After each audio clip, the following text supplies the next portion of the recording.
त्यामुळे तुम्ही काल एक एक्स पोस्ट केली आणि त्या एक्स पोस्ट वरती तुम्ही असं म्हटलं की दादांच्या जाण्यानंतर दादांवरती जे प्रेम करणारे किंवा दादांच्या संधीनं मोठे झालेले जे नेते होते ते मात्र पवार कुटुंबाला अडचणीत आणण्याचं काम करतायत किंवा पवार कुटुंब कशा पद्धतीनं संभ्रमित होईल अशा पद्धतीचं वातावरण तयार करतायत.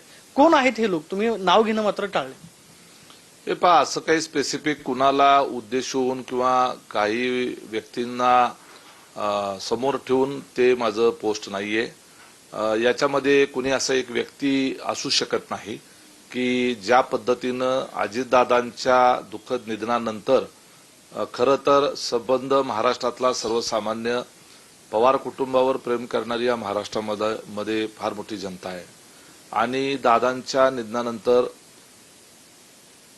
अंत्यविधीच्या करता एवढा प्रचंड मोठा जवळपास 25 लाखापेक्षा जास्त लोक बारामतीमध्ये जमा झाली होती आणि त्यावेळेला महाराष्ट्राला कळलं की हा अजितदादा त्या ठिकाणी राजकीय पक्षांना आणि सर्वच राजकीय पक्षांना, कुठला पक्ष अपवाद आहे का, प्रोफेशनल पॉलिटिकल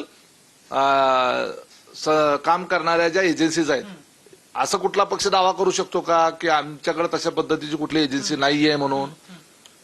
ठीक आहे, जसं आपल्याला एका ठिकाणावरून दुसऱ्या ठिकाणी जाण्याच्या करता 2 पाय आहेत, परंतु आता सुविधा निर्माण झाली, आपण 4 व्हीलरमध्ये किंवा 2 व्हीलरवर जाऊ शकतो आणि ते तंत्रज्ञानाचा शोध लागला म्हणून आपण ती 2 व्हीलर वापरतो.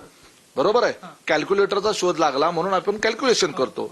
तशाच पद्धतीनं राजकारण, पूर्वीच्या काळातले राजकीय आणि सामाजिक काम करण्याच्या करताची साधनं सुविधा ह्या वेगळ्या पद्धतीच्या होत्या. आता बदलत्या काळानुसार ह्या सगळ्या गोष्टी स्वीकार्य आहेत.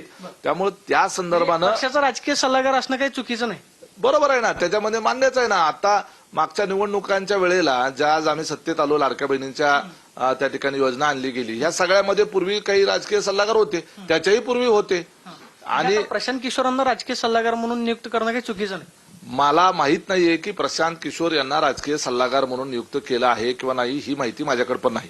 आणि काल आमचे प्रदेशाध्यक्ष म्हणाले ते बरोबरच आहे. तशी नियुक्ती झाली असती तर निश्चितपणे माननीय प्रदेशाध्यक्षांना असंही म्हणाले की सर्व्हे करून किंवा एजन्सी करून राजकारण होत नसतं किंवा सत्ता येत नसते. मी सुद्धा पडणार हे सुद्धा अनेक सर्व्हेमधून सांगण्यात आलं, मात्र मी निवडून आलो. हे पहा, सर्व्हे आणि हे सगळे शेवटी आधारभूत असतात. आपण पण पाहिलंय की अनेक वेळेला सर्व्हे खोटे पण ठरतात. त्या तामिळनाडूमध्ये पाहिलं आपण काय झालं, सर्वे वेगळ्या दिशेनं होते, झालं वेगळं, असं पण होतं. आपण आपला राजकीय आतापर्यंतचा असलेला अनुभव, आपण रोज समाजामध्ये वावरत असल्यामुळे त्यातून तयार झालेलं परसेप्शन आणि त्याच्या बरोबर एक टेक्निकल स्वरूपाची माहिती याची सांगड घालून आपण आपल्या निर्णय प्रक्रियेच्या करता मदत घेत असतो.